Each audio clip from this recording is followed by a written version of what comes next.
Audio Jungle.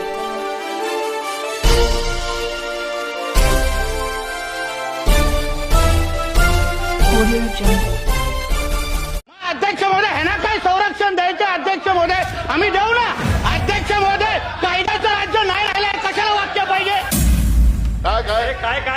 काय बोलताय मुख्यमंत्र्यांनी या ठिकाणी सांगून आम्ही यांना सोडणार नाही त्यांच्यावर कडक कारवाई करू पण मुख्यमंत्र्याचा आवाज वैष्णव गँग ऐकायला तयार नाही ह्यांना काय संरक्षण द्यायचं अध्यक्ष महोदय आम्ही देऊ ना आमचं सरकार आता अधिवेशन सुरू असताना बिश्नोई गँगचा म्होरक्या लोणकर शुभम लोणकर हा USA मधून फोन करतो. यांनी पहिल्या आलेल्या धमकीच्या वेळेस फोन ब्लॉक केला. त्यांच्या नगरसेवकाला फोन करून सांगतो ओ थांबा ना जरा प्लीज. ओ काल आलेली धमकी आहे परंतु आम्ही असं नका करू गुलाबराव तुम्ही आम्ही आमदार आहोत नाही मी अध्यक्ष महोदय काल आलेली धमकी हे फोन उचलत नाहीत त्याचा म्हणून त्या शुभम लोणकरचा USA वरून मी तुम्हाला टेप जर ऐकून दाखवली सगळी त्याच्या ऑडिओ रेकॉर्ड आहे सगळा अध्यक्ष महोदय USA फोन करतो आणि त्याला सांगा म्हणतो की ज्यांनी जर पैसे दिले नाहीत तर त्याला खतम करून टाकू. अरे काल झाली धमकी काय अध्यक्ष महोदय नाही कारवाई त्यांच्यावर बिश्नोई गँगवर लक्षात घ्या ऐकून घ्या मंत्री अहो पण त्या भूमिकेबद्दल बोलल्याचं सरकार परत करताय तुम्ही साहेब ऐकून घ्या. अहो अध्यक्ष महोदय बरोबर तुम्हाला संधी देतो मंत्री महोदय अध्यक्ष महोदय अमीन भाई या बिश्नोई गँगच्या संदर्भात अध्यक्ष महोदय सन्मान्य सदस्य अध्यक्ष महोदय बसा अध्यक्ष सन्मान्य सदस्य खानजींना जी काय धमकी आली अध्यक्ष महोदय बिश्नोई गँगच्या संदर्भात जी सरकारची अधिकृत भूमिका त्या दिवशी आदरणीय मुख्यमंत्री साहेबांनी स्पष्ट केलेली आहे. कुठल्याही पद्धतीची धमकी आमचे आदरणीय सदस्य असतील की कोणाची दादागिरी खपून घेणार नाही हे फ्लोर ऑफ द हाऊसवर अध्यक्ष महोदय सांगितलंय आणि म्हणून आदरणीय सदस्यांच्या बाबतीमध्ये जी काय त्यांची तक्रार आहे जी काय माहिती आहे त्यांनी द्यावी निश्चित ऑडिओ क्लिपिंग पण जे तुमच्याकडे पुरावे आहेत खान साहेब जे तुमच्याकडे पुरावे आहेत ते तुम्ही पोलिसांना द्या दखल निश्चितपणे घेतली जाईल अध्यक्ष अरे तक्रार करा ना नक्की ना आता इथे वाढवणार का बसून तुम्ही तक्रार करा माहिती द्या निश्चित होईल ना कोण बोलताय याच्यामध्ये नाही कोणच बोलत नाही अध्यक्ष महोदय आणि त्या दिवशी सीएम साहेबांनी या बाबतीमध्ये भूमिका स्पष्ट केली अध्यक्ष महोदय मग परत तुम्ही याची परवानगी आहे कसं काय मंत्री महोदयांनी जे भूमिका इथं मांडलेली आहे मंत्री महोदयांनी भूमिका जी मांडलेली आहे अध्यक्ष महाराज बरोबर आहे. माननीय मुख्यमंत्र्यांनी त्या दिवशी भूमिका मांडली अध्यक्ष महाराज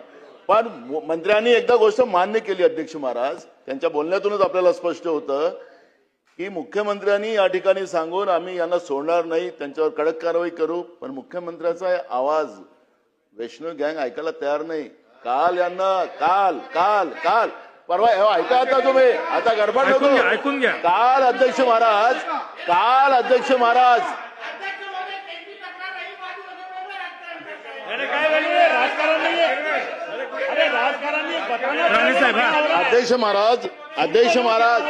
अध्यक्ष महाराज तक्रार करायची आमदार महोदयांना त्यांची सुरक्षेची जबाबदारी आहे ना सरकारची अध्यक्ष महोदय उगाच टार्गेट करण्याचं काम चाललं अध्यक्ष महोदय. आता स्थगन कशाबद्दल होता अध्यक्ष महोदय स्थगन कशाबद्दल होता अध्यक्ष महाराज माझं पूर्ण होऊ द्या. अध्यक्ष महाराज मंत्री महोदय सांगतात ते मंत्री आहेत त्याच्यामुळे त्यांना जास्त कळतं असं मला वाटतं पण अध्यक्ष महाराज ही विधानसभेचं अधिवेशन चालू आहे. अधिवेशनाच्या काळात एखादी घटना होते आणि म्हणून आम्ही सभागृहामध्ये कारण की आमची जबाबदारी तुमची आहे अध्यक्ष महाराज आम्हाला सुरक्षा प्रदान करायचं आम्हाला संरक्षण करणं हे तुमची जबाबदारी आहे आणि म्हणून आम्ही हा मुद्दा आज इथं आम्ही मांडतोय याच्यासाठी की काल झालेली घटना आहे. परवाच्या दिवशी मुख्यमंत्र्यांनी सांगितलं काल झालं आणि म्हणून आम्हाला इथं राजकारण करायचं नाहीये पण अध्यक्ष महाराज आज आमच्यावर आहे उद्या तुमच्यावर येणार सिद्ध केलं. आम्हाला सुरक्षेचा विषय नाही आहे हा सुरक्षेचा विषय नाही आहे अध्यक्ष महाराज या राज्यामध्ये कायद्याचं राज्य राहिलं की नाही राहिलं काय काय काय काय बोलताय अरे काय बोलताय गुलाबराव काय बोलताय पाटील तुम्ही? सर. काय? गुलाबराव पाटील सर.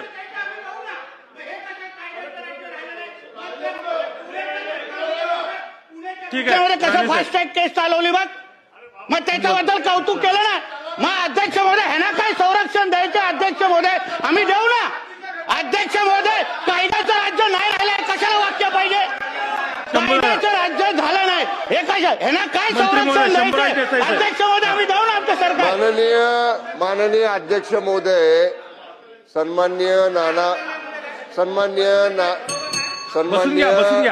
सन्मान्य नानाभाऊंनी जो प्रश्न या ठिकाणी आता ऐका ना, अरे ऐका आता वडेट्टीवार साहेब,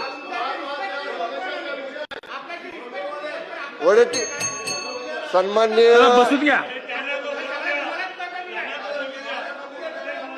ठीक आहे मी देतो. सन्मान्य अध्यक्ष महोदय, मंत्री महोदयांचं होऊ द्या, देतो त्यांना. आज सभागृहामध्ये नानाभाऊ बसून घ्या, त्यांचा मंत्री महोदय झालं देतो ना मी. सन्मान्य सदस्यांना जे बरं ऐका ना आता, सन्मान्य सदस्यांना आपण जी काय बसून घ्या. फोनवरनं धमकी बसून घ्या. आलेली आहे, ज्या ऐकून घ्या, धमकीची साजिदभाई. तक्रार सन्मान्य सदस्यांनी आज सभागृहामध्ये केली, हे प्रकरण निश्चितपणाने गंभीर आहे.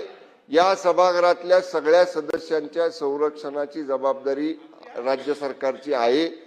ज्या नंबरवरनं फोन आला असेल किंवा ज्या नंबरवर फोन आला असेल याची जर सविस्तर माहिती आपण सरकारकडे दिली किंवा माननीय अध्यक्षांच्याकडे दिली तर माननीय अध्यक्षांकडनं ती सरकारकडे येईल. जरा एक मिनिट ऐका ना, ती माननीय अध्यक्ष महोदयांकडनं सरकारकडे येईल. त्या सगळ्या कॉल इंटरनॅशनल होता का, नॅशनल होता का आणि कुठून कुठून डायव्हर्ट होऊन आला का, या सगळ्या गोष्टीची सरकार चौकशी करेल आणि संरक्षण सन्मान्य सदस्यांच्या संदर्भातला निश्चित आयुक्तांना सूचना दिल्या जातील की या तक्रारीच्या अनुषंगानं संरक्षणाचा आढावा माननीय सदस्यांच्या घ्यावा आणि संरक्षण वाढवण्याची जर आयुक्तांना आवश्यकता भासली तर आयुक्तांच्या स्तरावर तो निर्णय सुद्धा घेतला जाईल. चला एक आपण बसून घ्या, बसून घ्या. नानाभाऊ बसून घ्या, असलमभाई बसून घ्या. साजिदभाई बोला. अध्यक्ष महोदय, मैं हाउस के सभी सम्मान्य सदस्यों से एक बात कहना चाहता हूं, सत्ता के हो या विपक्ष के हो. मैं ये विषय को लेकर राजकारण करना नहीं चाहता हूं. इसके पहले मुख्यमंत्री साहब को जब मुझे पहली बार धमकी आई तो मुख्यमंत्री साहब ने खुद होकर रात के 12 बजे मुझे फोन लगाया और ये विश्वास जताया.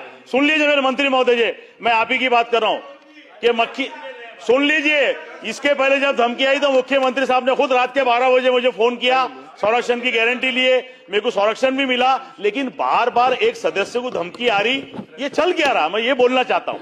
अब देखो मेरी बातों में एक मेन बात रह जाएंगी. कल परसों के दिन मुख्यमंत्री ने बोले कि हम ये गैंग खत्म करेंगे. कल रात को 8:30 बजे फिर धमकी आ गई. तो मैं धमकियों से डरता नहीं. अगर मैं धमकी डरता तो कल मैं मेरे घर से नहीं निकलता था. मैं डायरेक्ट आया, हाउस में आया और हाउस में आके बात कर रहा हूं. मैं मेरे सदस्य से, मैं मेरे अध्यक्ष से बात करना चाहता हूं कि अध्यक्ष महोदय, कल को खुदा ना खास्ता बाबा सिद्दीकी के साहब का मर्डर भी उन लोगों ने किया था. कल को खुदा ना खास्ता अगर मेरा मर्डर हो जाता है, कुछ भी हो जाता है, तो मैं ये चाहता हूं कि मेरे मरने से पहले मैंने राजेश्वर मंदिर के लिए जो निधि मांगा था अकोला शहर के लिए, आप वो भव्य मंदिर बना के दे दो. दूसरी बात नहीं, मैं क्लियर टच की बात कर रहा हूं. मैंने पहले कहा मैं राजकारण नहीं कर रहा हूं. मेरे मंत्री महोदय, मेरे को सुरक्षा नहीं चाहिए. मैंने राजेश्वर मंदिर के लिए जो निधि मांगा था, निधि लाओ, ताकि मैं बताना चाहता हूं कि हम लोग प्यार से रहना चाहते हैं. चलो, मेरी आपसे एक विनंती है. आप अच्छा भी रहेंगे और निधि भी अच्छा मिलेगा. अभी बैठ जाओ. चलो. बहुजन सैनिक महाराष्ट्र लाईव्हला लाईक करा, शेअर करा, सबस्क्राईब करा आणि बेल आयकॉनवर क्लिक करा.